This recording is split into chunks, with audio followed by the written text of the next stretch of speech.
Selamat siang, Mas Menteri. Siang.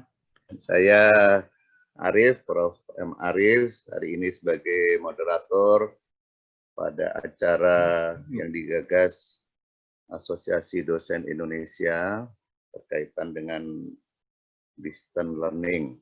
Acara ini diikuti oleh para pimpinan perguruan tinggi, rektor, kemudian ada Pak Ketua Umum, Pak Dino Patijalel, kemudian juga beberapa teman diaspora dari beberapa negara, dan juga ada asosiasi ilmuwan, ada Pak Wamen, mantan Wamen,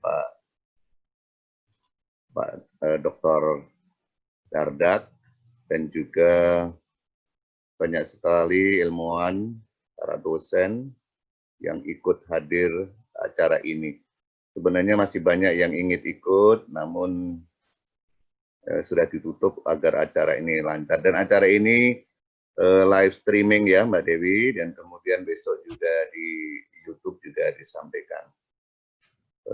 Saya sapa juga hadir Bapak Beben Bunyamin, kemudian Prof. Nijam juga hadir, kemudian Pak Rahmadian yang sudah masuk, dan kemudian beberapa pembicara yang lain dari berbagai negara akan hadir hari ini. Mas Menteri, karena ini katanya akan dibuat agak santai, silahkan Mas Menteri menyampaikan berbagai pokok-pokok kebijakan atau hal-hal lain berkaitan dengan kebijakan kementerian dan juga kebijakan khususnya di pendidikan tinggi. Saya kira itu, terima kasih. Silakan Pak Mas Menteri dan Pak Dirjen Dikti, selamat siang. Mangga, Mas Menteri. Sebentar. Pak Dino, silakan. Pak Dino mau menyampaikan, silakan Pak Dino. Maaf Pak Arif, ini sesuai kesepakatan tadi malam, kita formatnya adalah fireside chat, jadi ngobrol santai, bukan apa namanya. Jadi saya mohon izin untuk ngobrol santai dengan Mas Menteri, dan setelah itu dilanjutkan dengan tanya jawab. Mas Menteri, terima kasih banyak sekali lagi bisa hadir. Saya nggak tahu ini ada di rumah atau di kantor. Selalu di rumah. Selalu di rumah. Iya, social distancing kita, bekerja dari rumah. Ya. Oke, terima kasih, dan senang sekali bisa kita berdiskusi hari ini dengan tema distance learning during the time of COVID-19. Sebelum ini sudah ada presentasi dari Profesor Arif Satria, rektor dari IPB, yang bagus sekali mengenai berbagai tantangan yang dihadapi dosen dalam melakukan distance learning.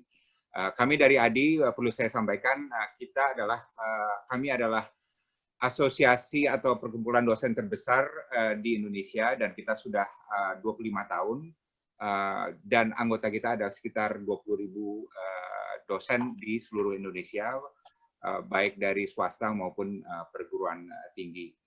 Jadi kami sangat aktif sekali berusaha untuk memperbaiki kualitas dosen dan juga kontribusi dosen terhadap dunia pendidikan dan juga terhadap masyarakat, bangsa, dan negara. Tema hari ini tentu sangat khusus, yaitu distance learning. Tapi tentunya sebelum ini saya ingin mengucapkan atas nama Asosiasi Dosen Indonesia, maaf lahir batin kepada Mas Menteri, semoga dalam suasana yang sangat sulit ini terus tegar, terus semangat, dan terus sukses dalam menjalani tugas-tugas negara, terutama di bidang pendidikan.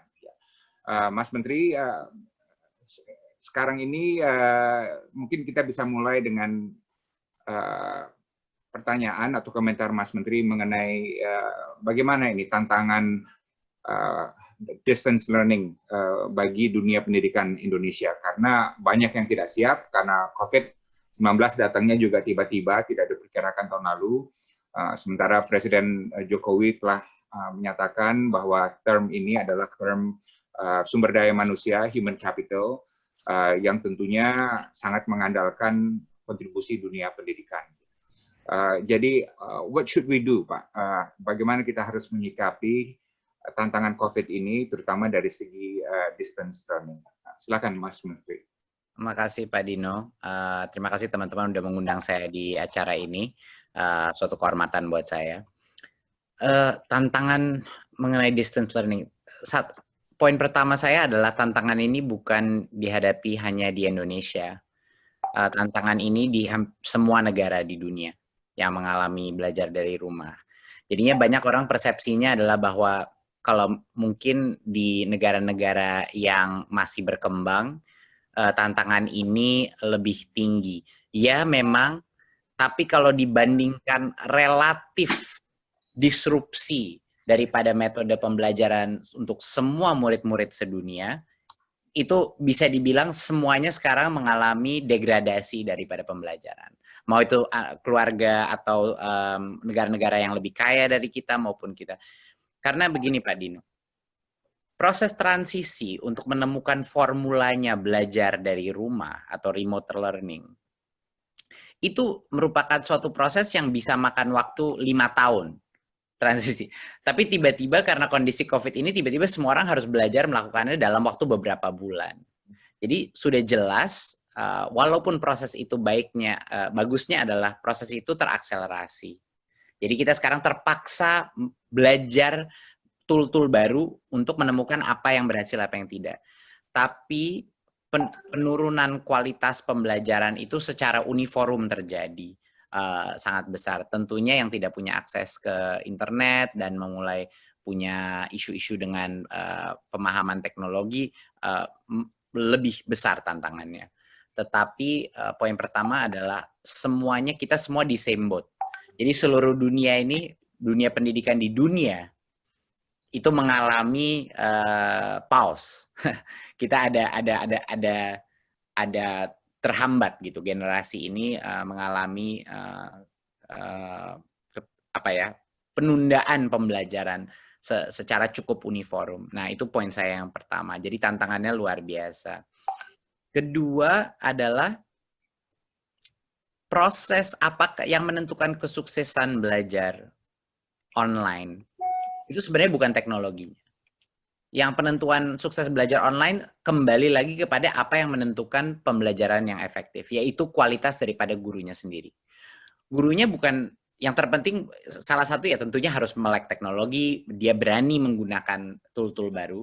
Tapi yang lebih penting lagi adalah seberapa minat guru itu ingin belajar dan seberapa minat guru itu ingin memastikan anaknya belajar menggunakan remote learning. Jadi ujung-ujungnya manusianya lagi Pak Dino, teman-teman. Ujung-ujungnya adalah kualitas guru. Jadi untuk yang kualitas gurunya sangat baik, mereka beradaptasi jauh lebih cepat dan benar-benar memikirkan apa yang terbaik untuk murid-muridnya.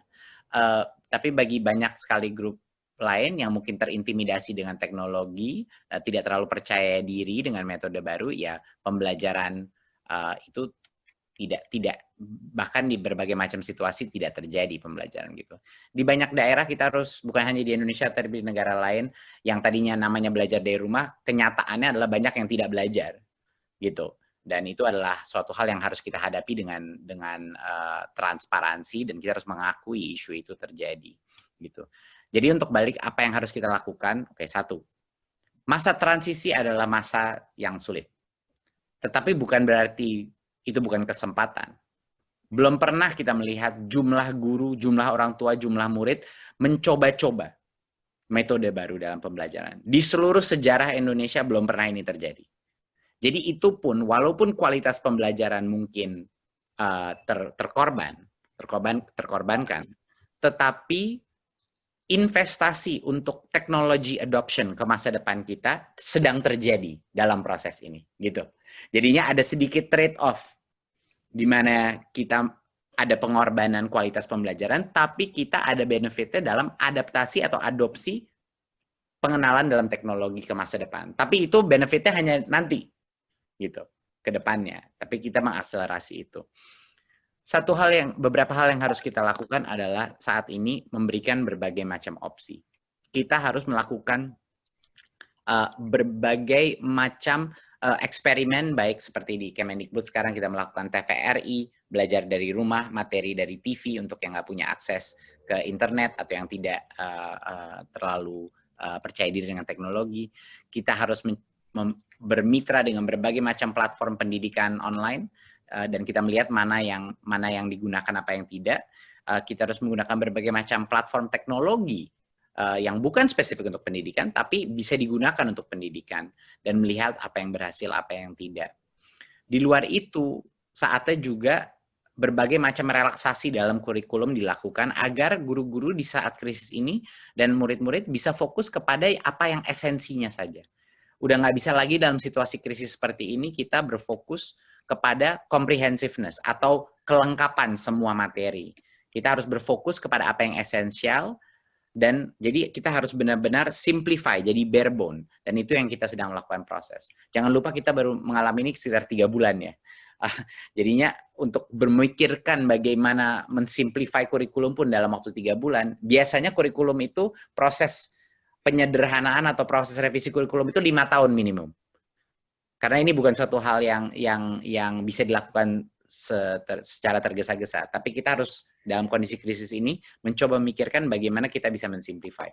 Dan yang terakhir adalah tentunya kita sudah melepaskan ujian nasional untuk tahun ini, karena memang sudah tahun depan akan diganti. Jadi menurut kami itu akan membebankan tadi pressure untuk menyelesaikan semua materi dan menghafal semua materi untuk ujian tersebut yang kita lepas sehingga memberikan fleksibilitas kepada guru-guru dan anak. Jadi jawabannya mohon maaf, jawabannya nggak sempurna, tapi pada saat ini hampir semua orang kita belum punya cukup data untuk mengetahui apa yang sebenarnya berhasil, apa yang tidak berhasil, gitu. Tapi ini adalah masa pembelajaran buat kita semua, termasuk kementerian, gitu. Jadi kira-kira begitu. Mas Adi, kan kalau dalam dunia pendidikan itu kan ada something very unique mengenai interaksi guru murid yang fisik, ya kan? Bisa berbisik, bisa memberikan nasihat, kita bisa merangkul anak-anak kita, kemudian something yang tidak tergantikan ya. Sementara virtual learning kan sangat kayak robotik gitu, right? Dan ada screen yang menghalang human touch itu ya. Are you worried about this? That education will lose the soul of what it used to be gitu? Jadi worry saya atau concern saya itu eksponensial tergantung umur, Pak Dino. Jadinya kemampuan online, kemampuan remote learning untuk sukses itu korelasinya sangat tinggi dengan umur. Kenapa? Karena korelasinya sangat tinggi dengan kemampuan murid itu belajar secara independen. Di mana ini di satu ekstrem ada anak mahasiswa. Di mana kita mahasiswa pun di banyak sekali universitas proporsi independent learning itu sangat besar. Sedangkan untuk anak PAUD atau TK di ujung satunya lagi, proporsi independent learning itu hampir tidak ada. Iya kan? Jadinya kita kalau melihat resiko daripada barrier tanpa face to face, tanpa interaksi live, itu resikonya jauh lebih tinggi untuk yang paling muda dan less resiko untuk yang paling tua. Karena secara fundamental anak kecil, proses pembelajaran untuk anak kecil adalah bukan hanya suatu cognitive process. Yang lebih penting lagi adalah emotional connection antara dia dan mentor dia.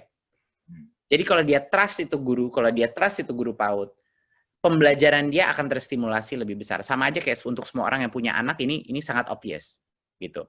Anak itu tidak akan belajar kecuali ada hubungan emosional yang terjalin oleh face to face interaction yang dynamic, ya kan? Untuk dia belajar. Jadinya menurut saya yang paling rentan sebenarnya adalah yang termuda, dan semakin tua proses itu resikonya semakin rendah. Karena di college pun walaupun face to face kita datang, kita lecture, ya kan? Lecture kadang-kadang nggak ada diskusi, sama aja kita bisa dengerin itu lecture online, kita bisa baca-baca buku lalu menulis esai-esai berdasarkan assignment itu. Jadinya ya, saya sangat khawatir dengan proses ini. Saya juga sangat khawatir dengan loneliness, bukan hanya dari kognitifnya. Jangan lupa, sekolah itu bukan hanya tempat kita mengasah cognitive capability kita, tapi untuk belajar bersosialisasi, untuk menjalin hubungan dengan teman-teman kita.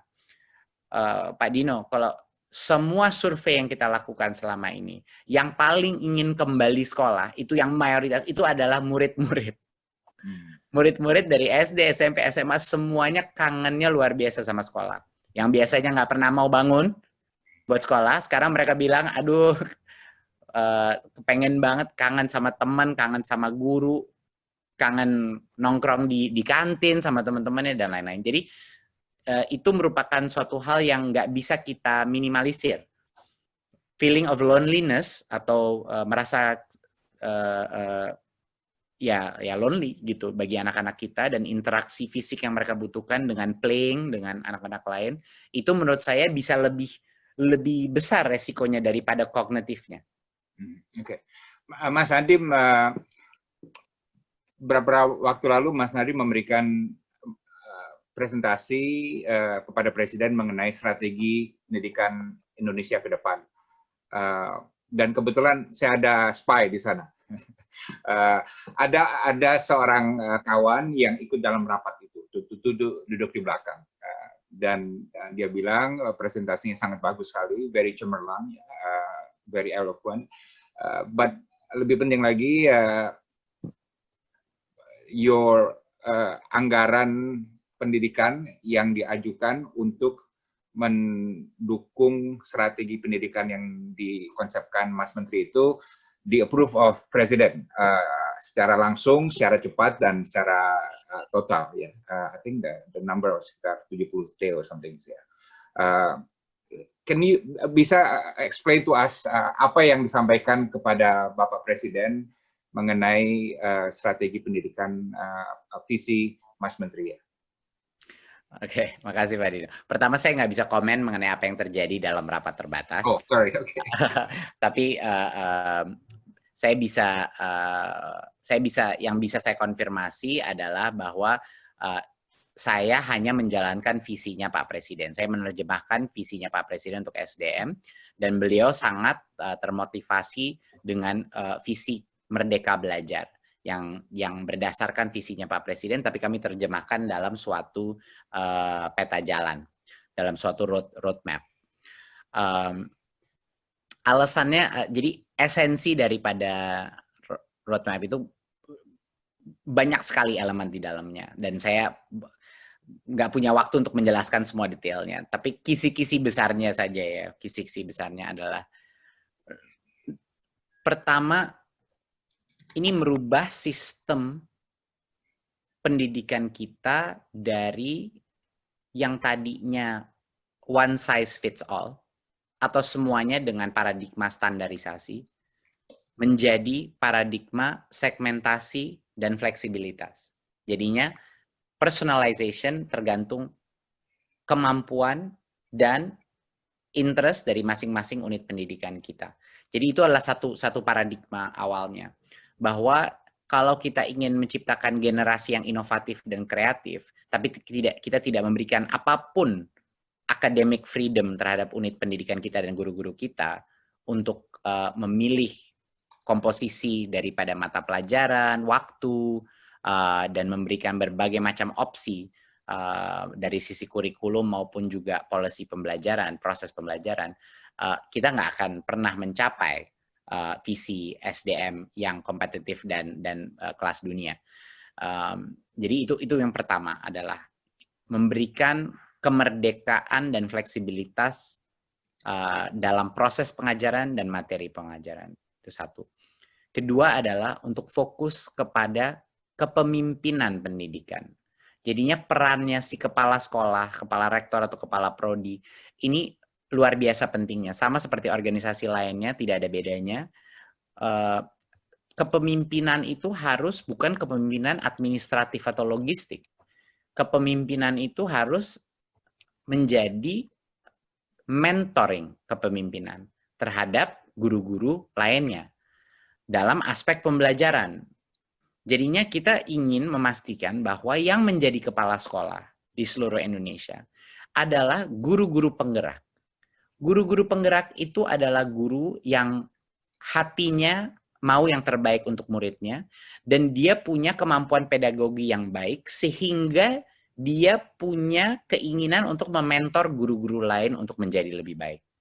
Jadinya kepala sekolah itu role-nya harus di-reimagine, menjadi chief mentor daripada guru-guru di dalam sekolahnya untuk meningkatkan pembelajaran. Jadinya kedua adalah konsep kepemimpinan yang harus kita ubah. Ini adalah suatu transformasi SDM skala yang sangat besar yang harus terjadi. Kedua adalah regenerasi guru. Kan kita setiap tahun 70.000 guru kita pensiun. Dan selalu ada daerah yang kekurangan guru dan lain-lain. Jadinya tempat kita mencetak guru, yaitu program-program PPG kita, itu program pelatihan guru, ini harus di-upgrade secara dramatik. Ya, harus di-upgrade dari sisi kualitas, dan juga harus dibuka ke berbagai macam institusi Indonesia maupun internasional untuk mencetak guru-guru terbaik generasi baru yang melek teknologi, yang punya passion terhadap critical thinking, dan tidak takut untuk mencoba hal-hal yang baru. Jadinya pabrik pencetak guru ini harus benar-benar kelas dunia. Dan yang poin terakhir adalah dari sisi kurikulum sendiri. Dari sisi kurikulum itu perubahannya yang harus kita lakukan adalah dulunya kurikulum itu set menu. Semuanya sama, setiap umur sama. Bagaimana caranya kita bisa menjadikan kurikulum itu suatu supermarket, di mana guru-guru bisa datang belanja untuk memasak sendiri makanan yang sesuai dengan selera muridnya. Artinya konsep teaching at the right level itu harus bisa terjadi. Yang terpenting bukannya semua anak dari Papua, Maluku, Kalimantan, Jakarta, Jogja, semuanya standar yang sama, level kompetensi yang sama. Bukan itu yang terpenting. Yang terpenting semuanya belajar di level kompetensinya masing-masing. Dan untuk itu terjadi, konsep teaching at the right level itu harus terjadi. Jadinya semua guru harus diberikan toolkit-toolkit untuk bisa mengakses kelasnya dia. Dan diberikan diagnosis. Kelas Anda di level ini, jadi harusnya mulainya di level ini. Bukan ngikutin umur aja. Gitu. Makanya World Bank membilang kita sekitar 2 tahun ketinggalan. Daripada semua mayoritas anak kita 2 tahun ketinggalan. Artinya semuanya sudah check out. Udah kesulitan buat mereka untuk mengejar lagi. Jadinya teaching at the right level konsep ini harus menjadi bagian dari kurikulum. Dan tentunya semua ini, poin terakhir saya adalah semua ini tidak mungkin terscale dengan ratusan ribu sekolah kita tanpa teknologi. Untuk memanage sistem ini, untuk mengurangi administratif burden daripada kepala sekolah dan guru-guru, ya, dan untuk memberikan equal access, penyetaraan, di mana satu guru di Papua dan guru di Jogja bisa mendapatkan akses self-training, materi, konten yang sama kualitasnya, equal access. Dan hanya ini bisa terjadi kalau kita melakukan ini melalui teknologi. Jadinya super aplikasi yang akan kita bangun di dunia pendidikan ini 4-5 tahun ke depan akan menjadi salah satu prioritas utama. Dan tentunya poin terakhir, kita tidak bisa mengignore kesejahteraan guru. Dimana kalau guru aja lapar, gimana dia mau bisa meningkatkan kompetensi dia, kalau dia harus mikir di mana saya mau makan, meal saya berikutnya ini datang dari mana. Jadi itu adalah suatu hal yang tidak bisa kita ignore. Dan yang terakhir, kita nggak akan bisa improve apapun kalau kita tidak punya tolak ukur yang kita bisa percayai, yang punya standar global. Selama ini kita menggunakan ujian nasional, yaitu standar lokal. Sekarang kita berubah menjadi asesmen kompetensi yang sangat mirip dan adaptasi daripada PISA.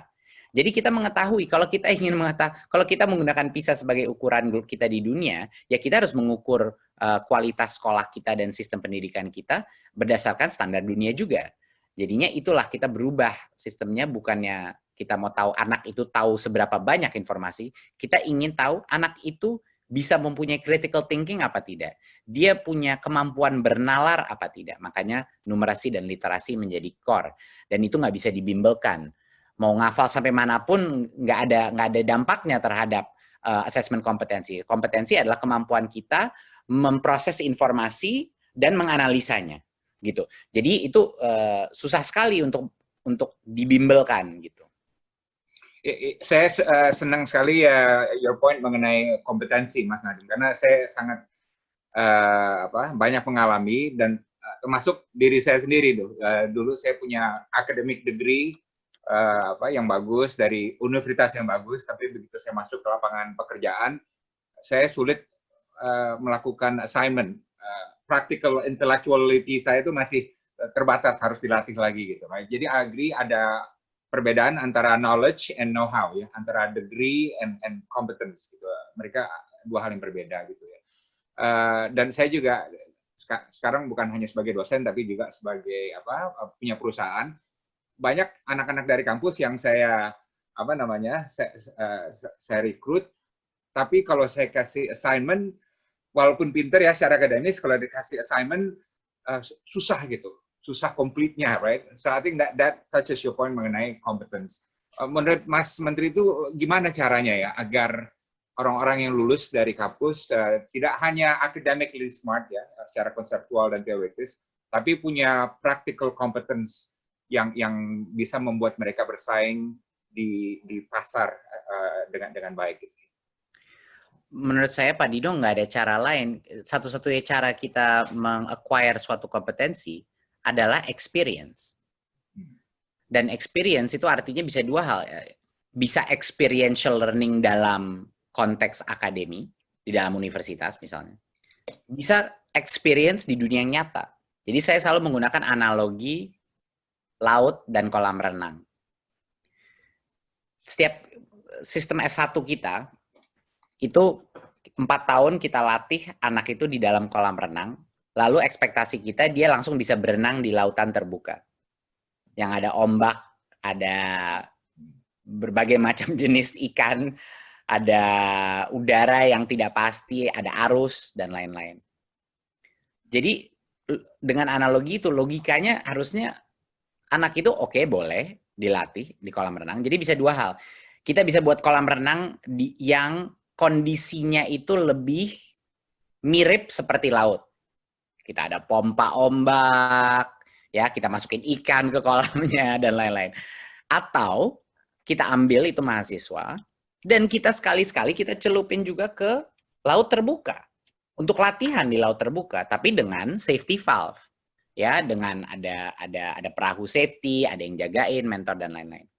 Inilah konsep kampus Merdeka, Pak Dino. Itu adalah untuk mengakui bahwa pada saat anak itu udah 18, di mana dia sudah adult sebenarnya, dia harusnya dimasukkan ke dalam situasi-situasi di mana dia harus beradaptasi di dunia yang nyata. Sehingga anak itu keluar dari comfort zone-nya menjadi salah satu fokus daripada perubahan transformasi perguruan tinggi kita.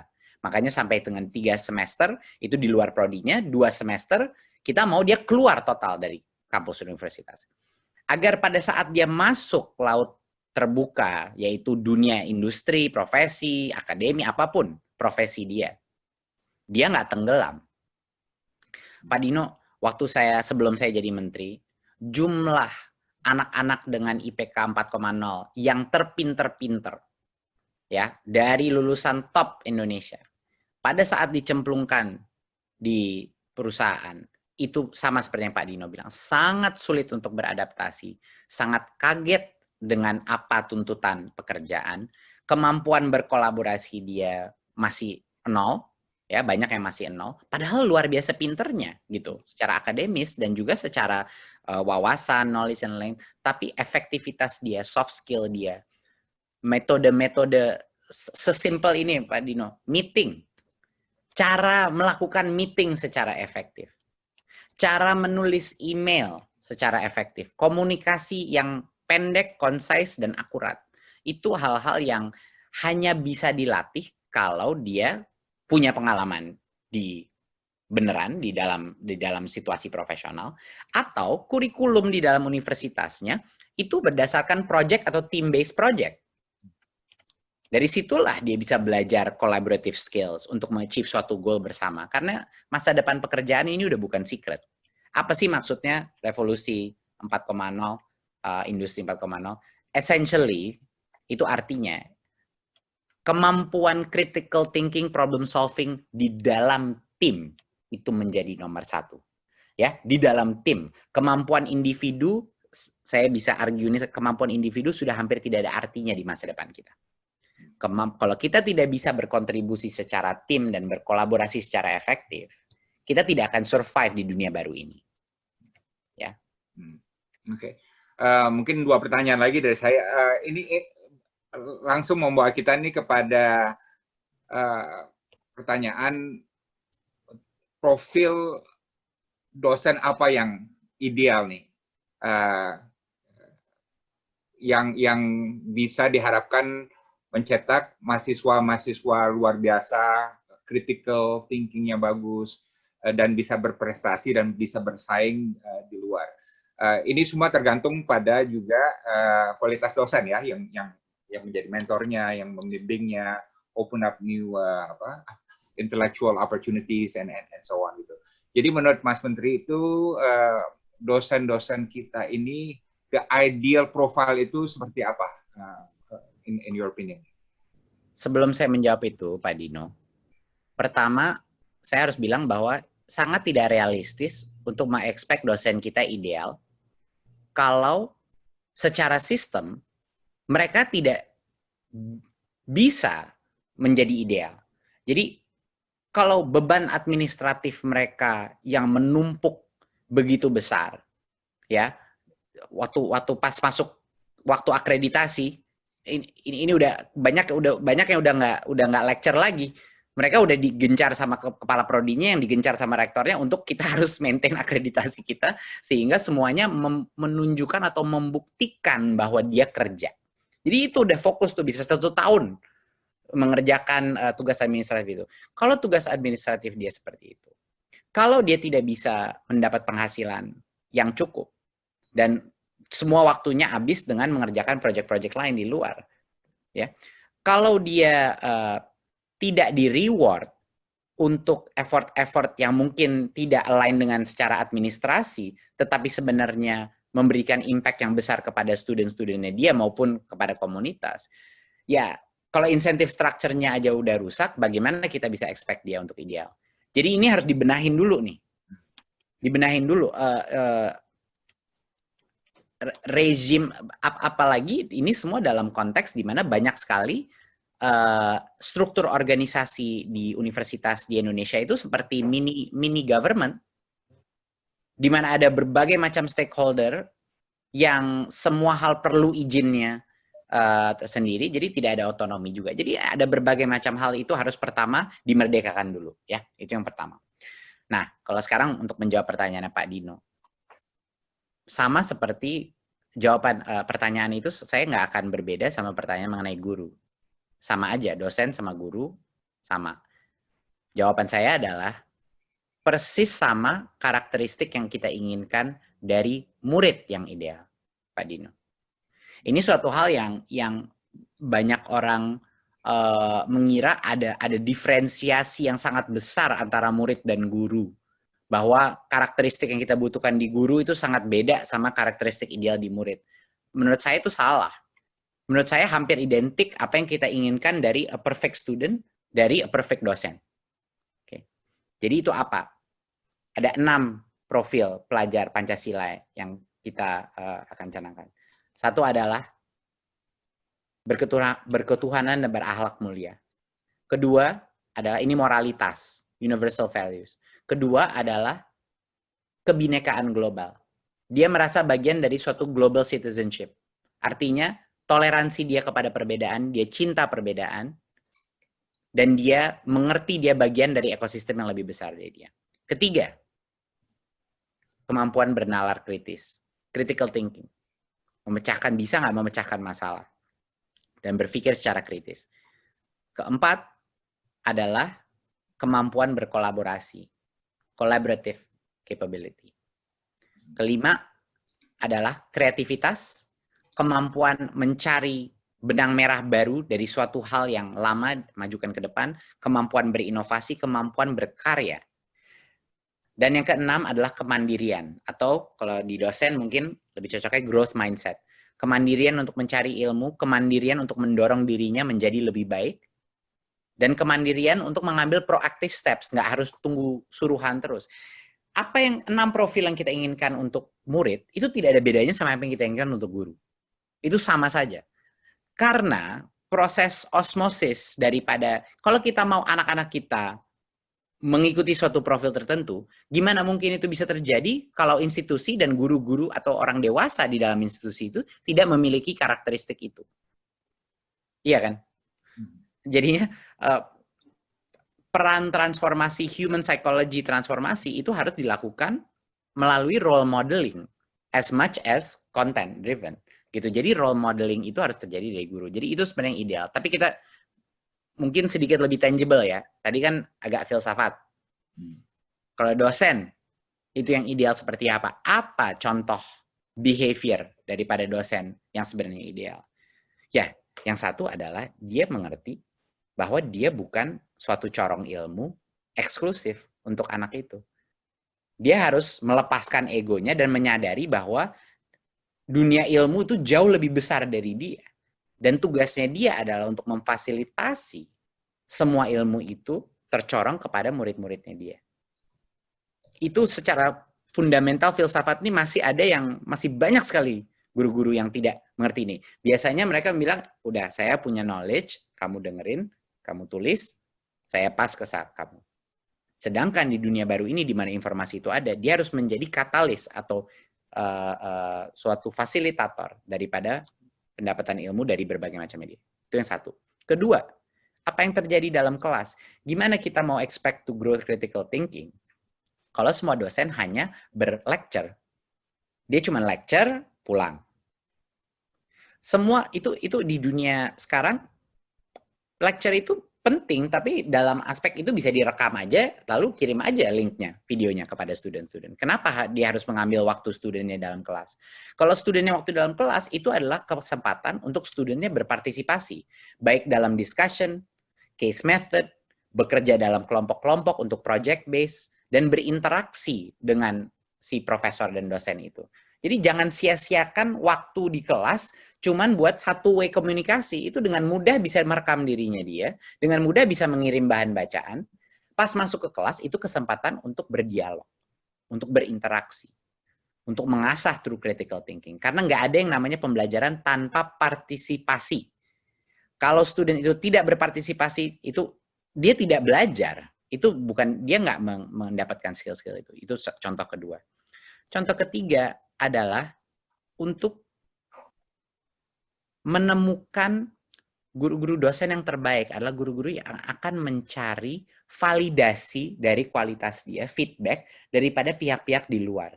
Dia akan mencari misalnya bagian dari proyeknya yang menilai itu misalnya perusahaan luar atau NGO dari luar atau universitas lain dia melakukan kolaborasi.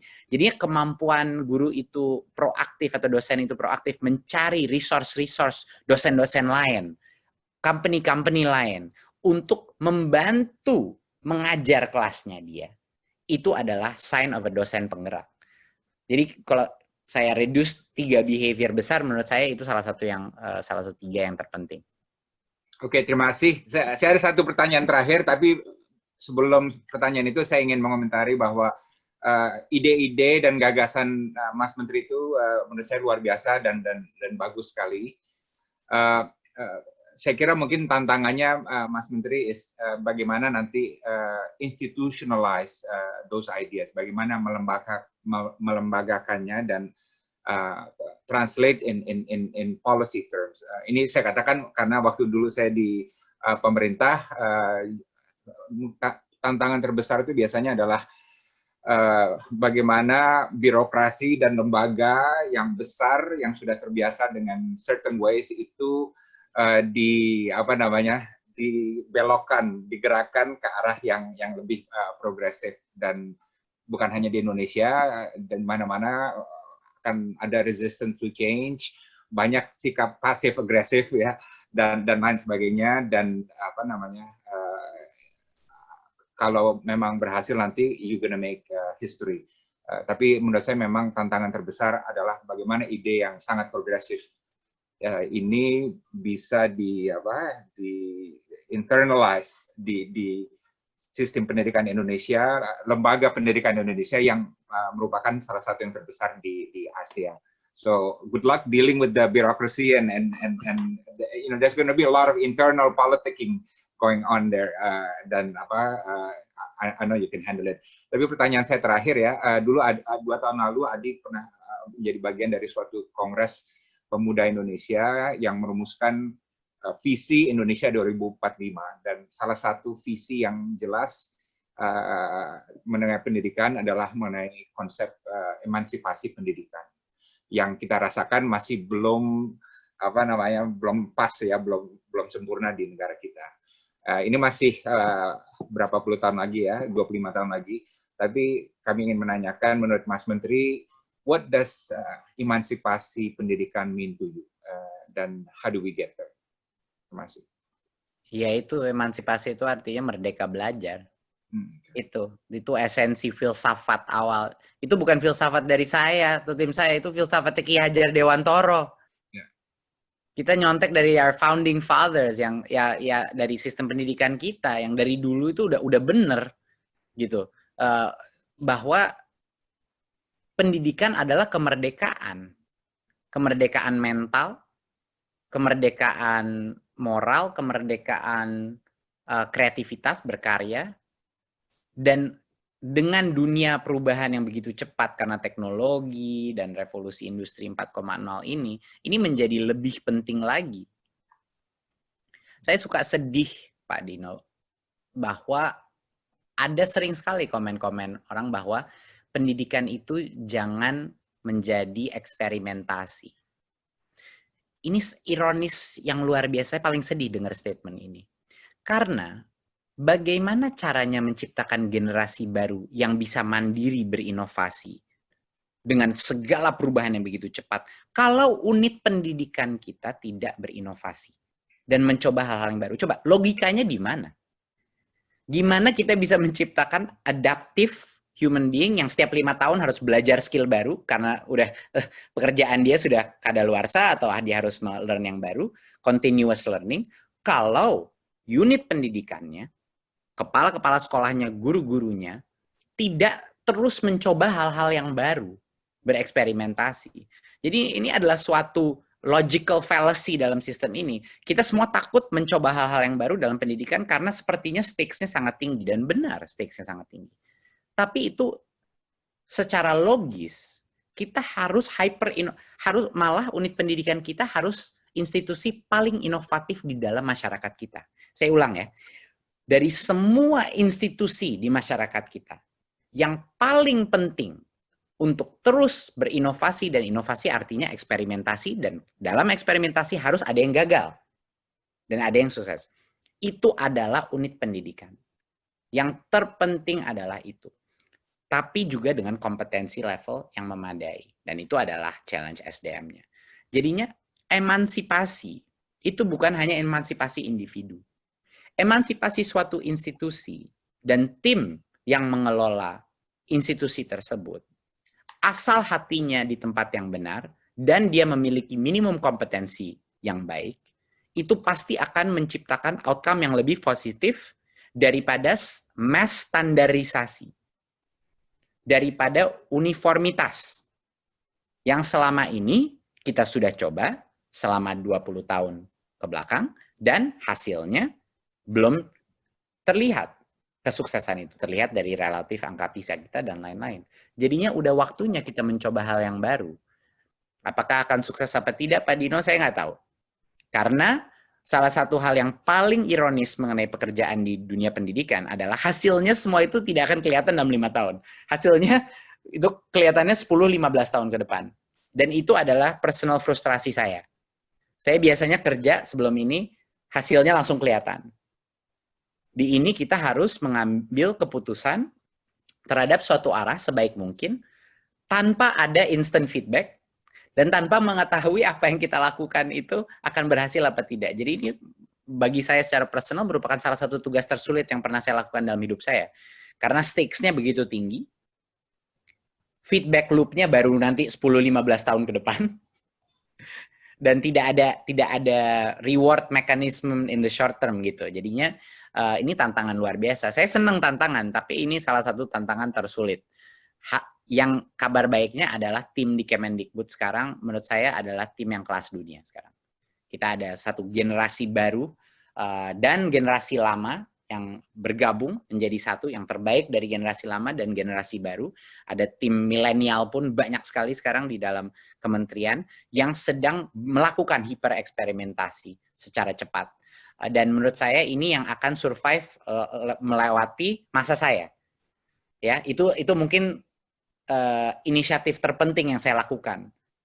Transformasi internal dan kementerian ini dengan orang-orang yang sangat passionate, dengan integritas tinggi, mereka lah yang akan meneruskan pekerjaan saya setelah saya sudah nggak jadi menteri lagi, dan lain-lain. Jadi itu adalah harapan saya untuk 5 tahun ke depan, bukan untuk mentransformasi total sistem pendidikan, karena itu membutuhkan waktu 10-15 tahun, tapi menciptakan irreversible change. Jadinya change yang tidak bisa diputar balik. Change yang mencapai tipping point. Ya, kalau ada yang konsep tipping point, bagi yang pernah baca bukunya Malcolm Gladwell, itu konsep tipping point, itu yang kita hope to achieve dalam waktu 4-5 tahun, karena ini waktu sangat pendek sekali, yang tidak bisa di-reverse lagi. Gitu. Ya.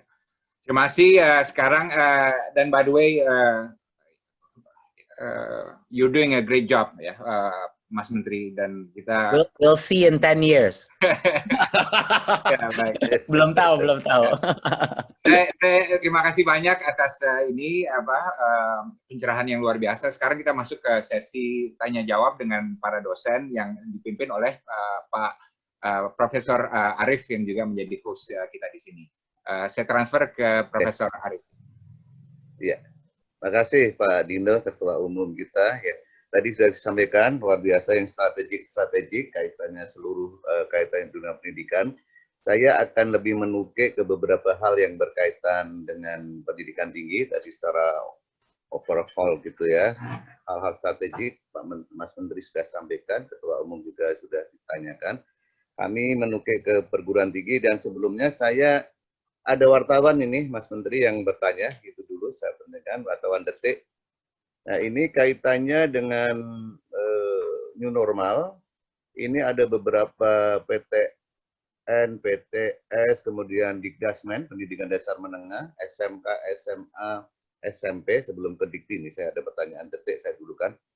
Itu mereka 13 Juli ini sudah mulai, namun demikian dalam penerimaan siswa dan sebagainya mereka masih gampang dan masih melakukan kegiatan-kegiatan yang seolah-olah katanya sendiri-sendiri. Nah, ini tatanan untuk ke depan, untuk penerimaan penyaringan mahasiswa baru, untuk orientasi dan lain sebagainya itu kelihatannya masih kebingungan. Nah, ini bagaimana untuk era new normal ini ke depan? Itu pertanyaan yang ke-1. Pertanyaan yang kedua adalah, Mas Menteri, ini ada Pak Dirjen Dikti, ini kan di teman-teman dosen, para rektor, ilmuwan, profesor ada di sini banyak, termasuk Pak Rektor IPB. Kampus Merdeka luar biasa, telah menjadi bahan diskusi yang sangat intens di beberapa perguruan tinggi. Yang ditanyakan adalah begini, proses pembelajaran daring itu kemudian by accident gitu, kemudian terjadi. Nah, teman-teman itu, di aturan itu, mungkin kaitannya dengan aturan adalah, untuk yang bisa melaksanakan PJJ, itu dulunya adalah akreditasinya harus A. Apakah untuk mendatang, itu kebijakan strategis Mas Menteri, itu blended learning, itu 50%, 50%, atau 60-40, atau berapapun 70-30 yang tidak full, itu dibolehkan, dan perguruan tinggi itu akreditasinya A, asal dia siap, dan secara infrastruktur dan secara quality dia siap, apakah itu dibolehkan? Karena ini kan kita juga sudah siap. Gitu. Jadi meskipun tadi ada untuk di perguruan tinggi itu sudah ada yang nanya, karena di beberapa teman itu ada bilang kami sudah siap sekarang ini dengan konsep-konsep Mas Menteri dan Dirjen Dikti.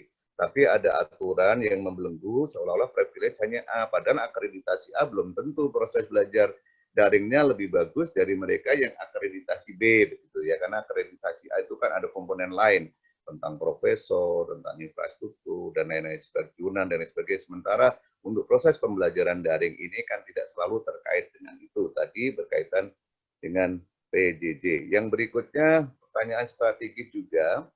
Tridharma perguruan tinggi itu ada 3, pendidikan pengajaran, penelitian, dan pengabdian masyarakat. Mas Menteri, ini ada Pak Dirjen Didi. Nah, di beberapa perguruan tinggi kami diskus tadi dengan Mas Arief, Rektor IPB, juga kemarin Pak Ari Kuncoro, Rektor UI, kami bareng-bareng diskusi, itu mereka sudah memikirkan bahwa ke depan dosen itu tidak harus tiga-tiganya. Tidak harus jago dalam tiga-tiganya. Pendidikan pengajarannya full, kemudian penelitiannya harus full, kemudian penelitiannya dan pengabdian masyarakat itu harus full. Karena dalam jago di pengajaran, belum tentu penelitiannya luar biasa, kemudian di Abdimas ada yang Abdimasnya luar biasa, juga di 2 komponen yang lain belum tentu. Tadi Mas Arief, Pak Rektor IPB tadi menyatakan, kami berpikir untuk ke depan itu tadi tidak bareng-bareng. Mungkin yang ini dia hanya jago klaster, jago A. Yang satunya klaster jago penelitian, satunya satu abdi masyarakat. Yang itu kalau Mas Ari Kuncoro, Pak Rektor itu bilang, social engagement untuk dosen itu sangat penting dibanding hanya misalnya, beliau mengatakan, hanya misalnya satu-satunya nulis jurnal yang terus-menerus. Mereka jago jurnal terus-menerus pasti lebih cepat dibanding dengan yang lain. Padahal ada social engagement untuk masyarakat dan lain-lain itu juga penting. Nah, hal ini itu ditunggu-tunggu. Ini kan mumpung kampus Merdeka, Mas Menteri kebijakannya luar biasa. Hal yang seperti itu bagaimana implementasinya? Karena ini dikaitkan itu yang tadi Pak Rektor IPB nyatakan. Nah, saya belum tentu bisa laksanakan dengan baik nih, Bapak Ibu, karena apa? Ini berkaitan dengan BKD, Prof. Nijam. BKD-nya itu kan harus ada unsur A-nya segini, unsur pendidikan pengajaran segini, unsur penelitiannya harus ada, kemudian Abdimas harus ada, kalau profesor ada tugas-tugas khusus dan lain sebagainya. Nah, ini kira-kira beberapa pertanyaan yang masuk. Kalau yang lain saya kira sudah biasa. Apakah setelah online COVID dan new normal ini, PJJ ini dibolehkan kalau mereka sudah siap? Implikasinya adalah ada peraturan kementerian yang harus disesuaikan. Sementara pertanyaan itu untuk Mas Menteri dan mungkin yang ada kaitan, Mas. Silakan. Saya jawab mungkin pertanyaan sedikit mengenai pertanyaan kedua dan ketiga, lalu saya lempar ke Pak Nizam untuk yang menjawab mengenai yang akreditasi A, PJJ, dan juga yang penerimaan murid baru. Itu saya lempar ke Pak Nizam. Untuk yang pertama, mengenai pembelajaran jarak jauh. Prinsip dasarnya adalah kampus itu harusnya otonomous, ya, dan mereka yang membuat keputusan. Resiko yang kita tidak mau terjadi, yang harus kita pastikan adalah kenapa kampus itu mau PJJ. Apakah kampus itu melihat PJJ sebagai peningkatan kualitas pembelajaran mahasiswanya dia? Atau kampus itu melihat PJJ sebagai revenue stream dengan cost base yang sangat rendah, di mana dia bisa memprorate revenue dia dengan jumlah dosen dan fasilitas yang jauh lebih kecil.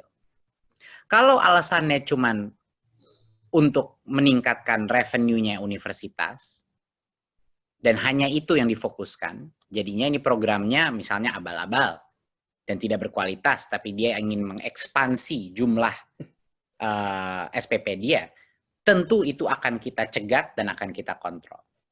Jadinya kami tidak naif di Dikti. Kami mengerti insentif structure, kenapa banyak sekali universitas mengincar certain business model yang baru-baru juga. Dan itu tugas kami adalah untuk menjaga kualitas tersebut. Asal kualitas itu terjamin, kita pasti akan memberikan keleluasaan yang sangat besar. Nah, lalu pertanyaannya nanti, apa metrik kualitas? Nah, itu lebih lebar lagi, itu bisa 2 hari kita menjelaskan, tapi nggak usah kita masukkan hari ini. Tapi konsepnya seperti itu, Pak. Jadinya Kalau itu meningkatkan pembelajaran, kita pasti akan dukung. Rasio ke depannya mau itu 20%, 40%, 80%, itu bukan tugas ke Kemendikbud untuk menentukan. Itu adalah sebenarnya masing-masing guru, dosen, masing-masing kepala prodi itu pasti punya pemikirannya sendiri, dan itu yang namanya otonomi adalah kebebasan untuk menentukan mana balance yang paling tepat gitu. Tapi pasti komponen online itu ada di perguruan tinggi, itu tidak mungkin, dan menurut saya trennya akan semakin membesar, apalagi dengan COVID ini memicu adaptasi tersebut. Untuk pertanyaan yang terakhir mengenai Tridharma, yang dari detik, Mas Menteri. Itu nanti Pak Nizam jawab yang dari pertama. Untuk Tridharma, tentunya kita konsep dasarnya filsafatnya adalah semua universitas, dan di bawah universitas semua prodi, dan di bawah prodi semua kepala mata pelajaran, mata kuliah, yaitu dosen, itu harusnya diberikan kemerdekaan untuk memilih spesialisasinya dia. Jadinya baik rektor bisa bilang, saya ingin sekolah saya menjadi yang terbaik di marine biology. Saya ingin menjadi leader di CPO. Itu harusnya boleh.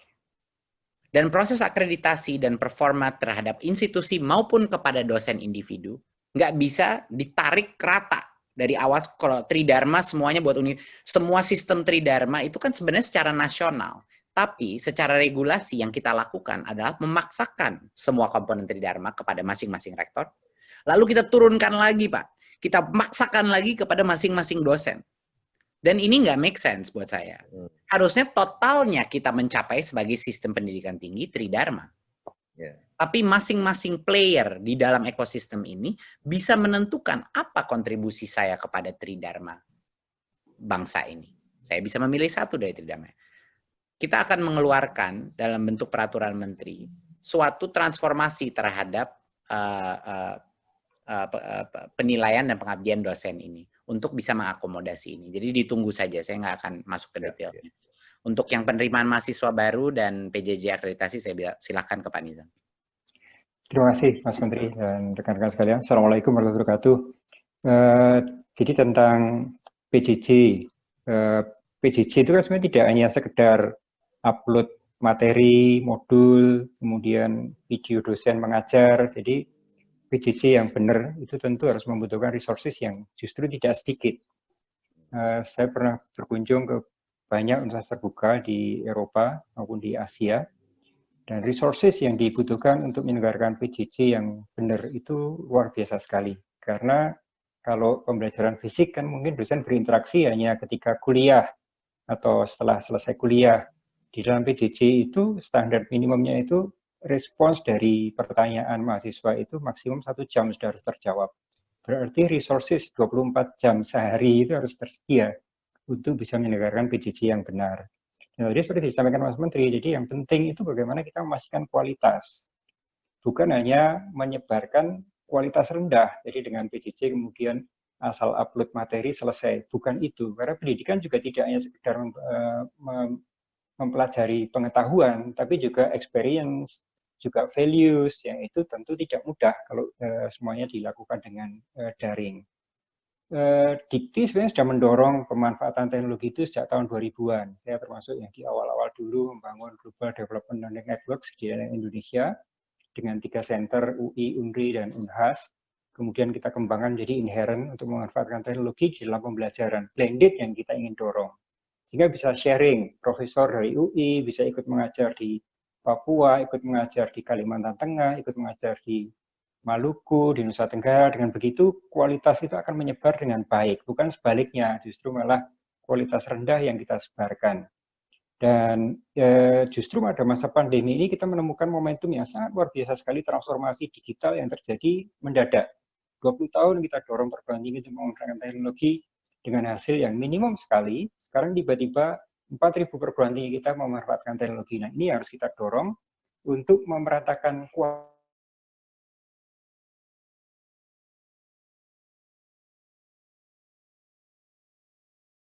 Melihat webinar dari Sabang sampai Merauke bisa mengikuti. Nah, itu tentu harus bisa kita kembangkan lebih lanjut di masa normal baru, di masa tatanan baru untuk berbagi, sharing, melalui blended learning. Jadi blended learning itu saya rasa sudah terbuka luas untuk dilakukan oleh perguruan tinggi dan justru kita dorong untuk memanfaatkan. Kemudian tentang penerimaan mahasiswa baru, kemudian new normal yang kita akan menyiapkan semester depan, kunci nomor satu adalah kita harus memastikan kesehatan sebagai komandannya. Komandan kita sekarang ini adalah gugus tugas percepatan mitigasi pandemi ini. Itu sebagai pedoman utamanya. Kita tidak ingin sama sekali menjadikan sekolah ataupun kampus sebagai epicentrum baru penyebaran pandemi. Itu kunci yang harus kita pegang, keselamatan dan kesehatan anak-anak kita, mahasiswa dan siswa, itu harus di atas segalanya, yang harus kita jaga. Nah, prinsip itu yang akan kita laksanakan di semester depan ini, dan Mas Menteri sudah menyiapkan pedoman yang insya Allah dalam waktu dekat akan dirilis. Termasuk dalam penerimaan mahasiswa baru misalnya, itu kita lakukan karena ini menyangkut sesuatu yang tidak bisa kita alihkan ke modal lain, jadi terpaksa kita harus melakukan ujian, maka ujiannya juga kita lakukan dengan hanya mengujikan satu mata ujian, yaitu tes skolastik dari calon mahasiswa, yang merupakan indikator terbaik selama ini untuk mengukur potensi mahasiswa belajar di perguruan tinggi. Dan itu pun juga kita lakukan dengan protokol yang sangat ketat.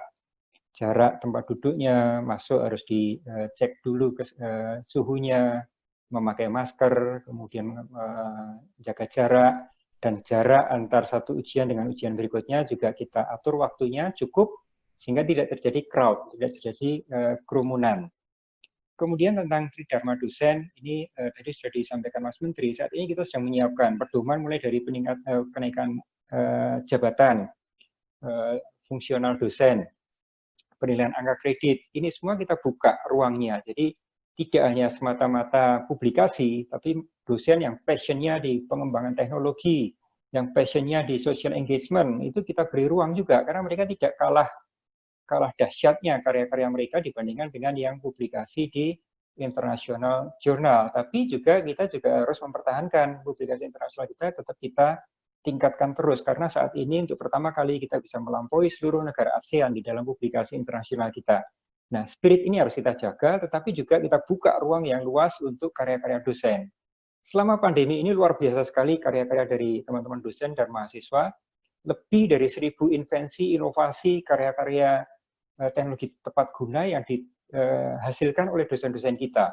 Mulai dari alat-alat sederhana seperti APD, face shield, masker, filter udara, sampai ke alat-alat kesehatan yang canggih seperti ventilator, robot nurse, penggunaan artificial intelligence untuk deteksi COVID, obat-obatan untuk imun booster, kemudian alat-alat tes, rapid test maupun PCR test, itu dihasilkan oleh teman-teman dosen dalam waktu hanya 2 bulan.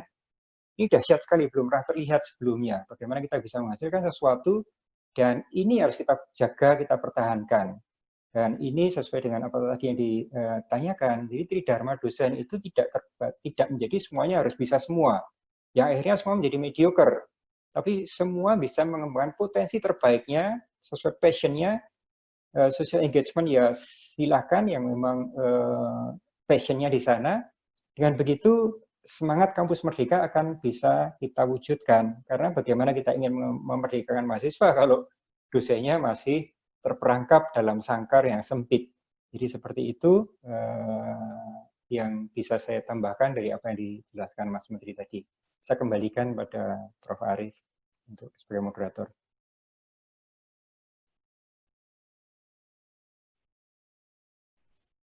Di mute, Pak. Rektor ITB tadi ada ini waktu diskus kita Mas Menteri dan Pak Dirjen di beberapa perguruan tinggi negeri tadi sudah mau KPI perguruan tinggi itu ada yang memang kuat di pendidikan pembelajaran, penelitian, dan kemudian Aptimas. Nah, ini BKD-nya itu belum siap. Mungkin tadi yang disampaikan Mas Menteri dan Pak Dirjen, mungkin yang dalam waktu dekat ada aturan begitu, gitu kali ya, Pak Nijam yang dimaksud. Ya, kalau itu berarti nanti kita siap. Esensi daripada insentif structure kita untuk performa atau kinerja perguruan tinggi itu saya nggak harus bahas detailnya sekarang. Cuman yang kita inginkan terjadi itu sebenarnya simple. Saya simplify ya. Kita ingin mahasiswa sebanyak mungkin mencari pengalaman di luar kampus. Kita ingin dosen sebanyak mungkin mencari pengalaman di luar kampus. Kita ingin praktisi sebanyak mungkin datang mengajar di kampus. Kita ingin pernikahan massal terjadi antara dosen dan juga antara prodi dengan orang-orang di luar atau universitas di luar. Dan kita ingin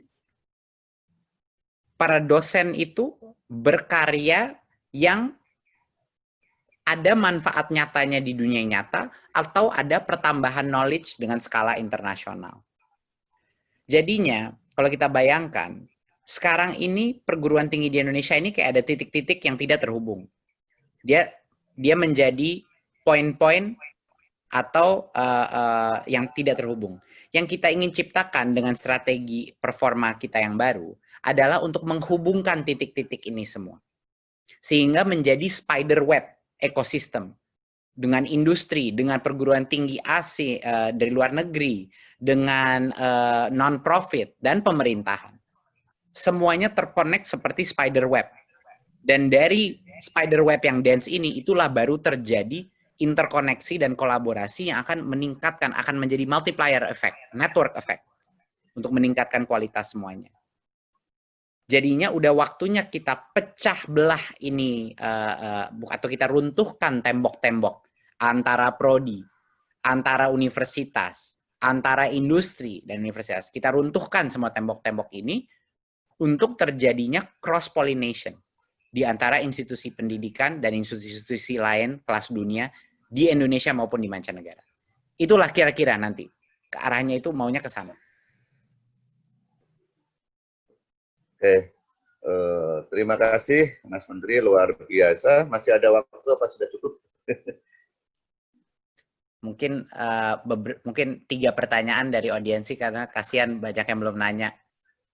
Iya. Extend dikit karena mereka belum sempat tanya. Oke, ada pertanyaan ini yang dari tadi Mas Menteri yang di pendidikan dasar menengah. Kaitannya kebijakan yang terbaru dengan zonasi, prestasi, dan lain sebagainya. Sementara ini kan prestasinya tanda petik kemarin nggak diukur oleh ujian nasional. Sekarang kan ditentukan oleh para sekolahan masing-masing. Sementara ada overlap dengan zonasi dan lain sebagainya. Bagaimana ini kebijakan baru kaitannya dengan ini salah satunya menyangkut kaitannya dengan pertanyaan dari detik.com. Ya, mangga Mas Menteri. Ya, untuk konsep prestasi, saya kasih tahu konsep jangka panjangnya ya. Jangka pendek selalunya tentunya akan ada berbagai macam alternatif. Tapi jangka panjang yang kita harapkan dengan prestasi itu adalah di luar angka. Prestasi itu adalah achievement atau partisipasi dia dalam berbagai macam lomba-lomba, kompetisi, aktivitas, passionnya dia itu apa. Tapi dengan standar nasional. Artinya kita memiliki kredibilitas bahwa dia mengikuti misalnya kompetensi level provinsi, kabupaten, atau nasional yang sudah kita cap ini kredibel gitu organisasinya. Jadinya sama aja kayak perguruan tinggi, Pak. Kalau kita mau mengukur kualitas, kalau di perguruan tinggi kita ingin anak-anak ini keluar dari kampus. Untuk yang anak-anak itu yang prestasi itu, kita ingin dia juga melakukan aktivitas yang selama ini disebutnya extracurricular activities. Kita ingin memasukkan apa yang tadinya ekstrakurikuler itu menjadi sebenarnya bagian daripada penilaian dia. Artinya seperti kurikulum. Dan itu bisa menjadi faktor konsiderasi dalam penerimaan dia di jenjang berikutnya maupun masuk universitas ke depannya.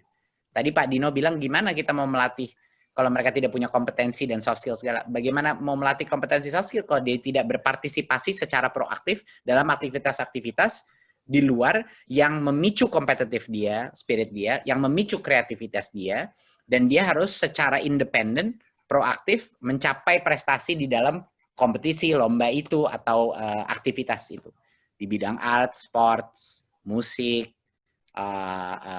debat, computing, coding, hackathon, apapun. Inilah yang dimaksudkan dengan profil pelajar Pancasila yang holistik. Kalau tanpa itu ya semuanya cuma pintar matematik sama membaca saja.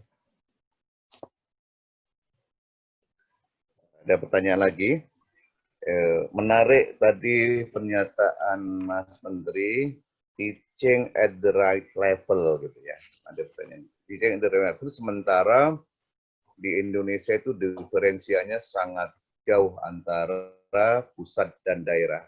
Bagaimana ini jawaban dari itu? Ada salah satu pertanyaan dari peserta. Enggak, Mas Menteri. Maaf, pertanyaannya bagaimana bridging-nya? Ya, bridging-nya dan implementasinya teaching at the right level. Sementara diferensiasi Jawa dan luar Jawa dan lain sebagainya. Jawabannya simple. Cara mengeksekutnya sangat sulit. Oke, tapi jawabannya simple. Caranya untuk melakukan itu satu. Yang paling penting bukan teknologi, bukan apa. Yang paling penting nomor satu, mengirim atau mencari kepala sekolah yang hebat dulu di tempat itu. Itu adalah pemerataan paling besar. Yang benar-benar guru penggerak. Jadinya seberapa persentase guru penggerak yang bisa kita kirim ke daerah-daerah tersebut, itu nomor satu. Itu paling penting. Kedua, equal access teknologi. Dia punya akses kepada training material yang sama, konten yang sama, akses ke mentorship, mungkin di area-area lebih banyak guru penggerak, jadinya akses melalui teknologi, equal access. Ketiga, bagaimana melakukan bridging itu adalah semua guru-guru itu harus diberikan tool, ini juga hubungan dengan teknologi, tool untuk mendiagnostik dan memberikan input langsung kepada guru, hey, kamu sebaiknya mengajar di level yang ini, karena 80% dari kelasmu berdasarkan diagnostik tes ini masih lemah di ini. Kalau yang ini mereka udah ngerti, yang ini masih harus dikejar gitu. Jadinya meringankan beban berpikirnya guru untuk saya ini harusnya ngajar apa ya yang paling tepat. Besok ini hari Senin saya ngajar apa. Nah, itu adalah salah satu fokus teknologi toolkit kita. Kenapa kurikulum kita mau digitize? Kenapa diagnostik rapid, kayak rapid test, kalau COVID kan rapid test. Kalau ini juga ada rapid test buat kelas untuk guru. Biar dia memberikan informasi bagi guru, saya harusnya, oh mundur dulu nih. Saya udah ngajar di sini, tapi ternyata yang foundationalnya masih belum dapat. Jadi saya harus balik ke bagian ini gitu. Jadi itu adalah hal-hal yang untuk konsep pengejaran itu tiga elemen terpenting itu adalah itu. Tentunya sisanya seperti infrastruktur yang memadai dan lain-lain itu pasti ya. Tapi yang lebih penting lagi adalah guru, akses ke teknologi, dan ketiga adalah toolkit untuk mendiagnostik kelasnya dia. Terima kasih Mas Menteri. Terakhir ini ada pertanyaan. Kampus Merdeka luar biasa, diterima di beberapa teman-teman. Kemudian ada pertanyaan. Kebijakan besar di kementerian itu ada accessibility dan quality tentu. Pertanyaannya adalah untuk Mas Menteri lebih mementingkan yang mana antara accessibility dan quality dalam KPI kementerian Dikbud lah kira-kira begitu. Antara accessibility dan quality terkait dengan banyaknya beberapa yang nilai APK dan lain sebagainya. APK masyarakat. Itu pertanyaan yang sangat sulit untuk bisa kayak nyuruh saya pilih mana anak saya yang saya paling suka. Itu gimana? Dua-duanya penting. Seberapa pentingnya? Seberapa pentingnya tergantung kondisi daerahnya seperti apa, tergantung kondisi kampusnya seperti apa, dan lain-lain. Yang sudah jelas tidak ada gunanya meng-increase akses kalau tidak ada multiplier value daripada masuk perguruan tinggi. Anak itu, kampung-kampung di Papua, yang patungan untuk anaknya masuk UI atau ITB, ya mereka patungan tuh sering sekali kampus di desa-desa dimanapun di daerah-daerah Indonesia, mereka patungan agar anaknya bisa masuk kampus-kampus hebat Indonesia. Kalau anak itu keluar daripada itu 4 tahun, dia tidak bekerja 4 tahun, dia belajar, jadi opportunity cost dia mencari income 4 tahun. Kalau itu tidak menciptakan multiplier effect terhadap daya kemampuan ekonomi dia, minimum viable promise daripada perguruan tinggi tidak tercapai. Jadinya kalau semua lulusan perguruan tinggi kita sama gajinya, sama anak lulusan SMA, itu artinya perguruan tingginya secara efektif dari resource pemerintahan, uang pemerintahan, dari kualitas pembelajaran itu tidak tercapai. Jadi, kalau tidak ada kualitas, apa gunanya akses? Ya kan? Kita harus memastikan bahwa yang paling tertinggal itu bisa punya equal akses untuk bisa masuk kepada universitas terbaik kita berdasarkan merit dia dan juga berdasarkan kesempatan.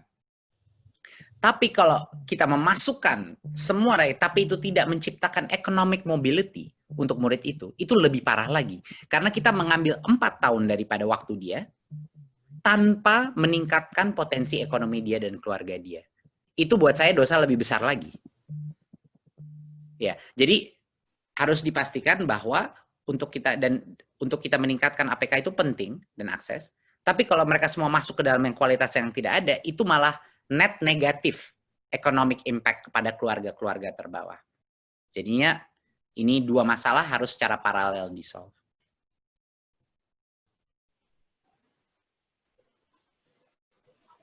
Iya, luar biasa Bapak Ibu. Terima kasih Mas Menteri. Saya kira waktunya sudah cukup panjang. Terima kasih. Prof. Nijam, jadi intinya tetap yang Prof. Nijam dan Menteri, apapun kampus Merdeka, tetap quality, and quality. Jadi biar mendengar semua nih Mas Menteri dan Prof. Nijam. Jadi apapun kebijakan dan kemudian itu mudah kita quality and quality. Luar biasa kita beri pada Mas Menteri dan Pak Nijam. Terima kasih sekali atas waktunya yang sudah undang saya. Pak Dino, apakah ada closing statement yang mau disampaikan? Silakan Pak Dino. Ya, Pak Mas Menteri, terima kasih banyak atas pencerahannya dan kita semua sangat beruntung bisa mendengar pandangan-pandangan dan visi Mas Menteri. Saya ingin mengusulkan mungkin bisa dipertimbangkan sekali setahun ada rembuk antara Mas Menteri dengan Asosiasi Dosen Indonesia.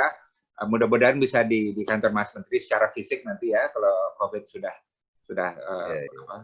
ya, dan juga ini kan masa di mana orang melihat pemimpin-pemimpin muda tampil dan saya sungguh sebagai seorang pensiunan ya yang sudah keluar dari pemerintahan dan udah jadi kakek-kakek, saya sungguh senang sekali melihat generasi muda yang bisa tampil di garda terdepan pembangunan nasional. Saya 20 tahun lalu pernah bertemu dengan Mas Menteri sewaktu di McKinsey ya dan lain sebagainya, dan saya selalu melihat Mas Menteri sebagai orang yang cemerlang dan mempunyai kemampuan yang luar biasa, dan saya selalu prediksi Mas Menteri akan menjadi salah satu pemimpin Indonesia yang luar biasa ke depan, dan alhamdulillah itu yang terjadi sekarang. Jadi selamat, we counting on you.